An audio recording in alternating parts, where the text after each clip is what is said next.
This trade lasted 25 minutes.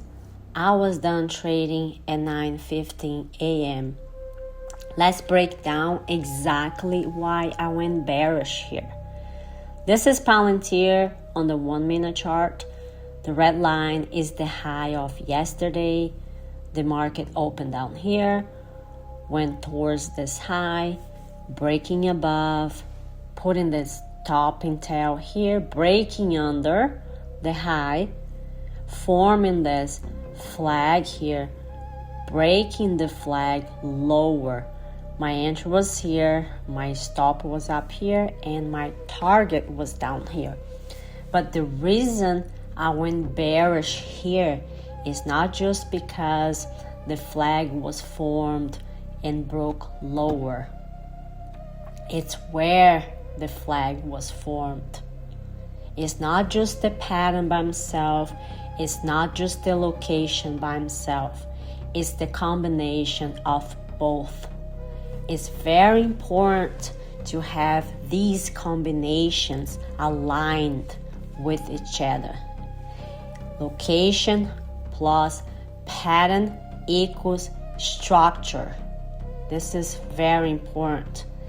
And since in this case the pattern was formed under the high, breaking lower, you go bearish.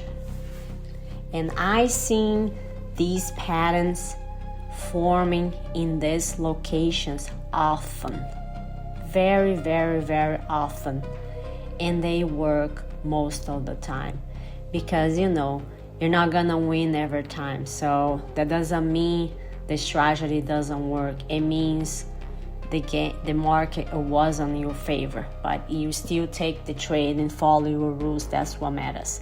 But they work most of the time if you use them in combination. Location plus the pattern equals structure, and that's how you get consistency and alignment with your goal. And that's the trade for today. The trade worked, but what matters most is that the process worked.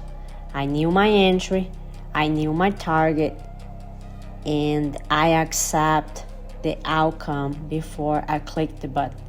Winning days don't change the plan, they just confirm discipline.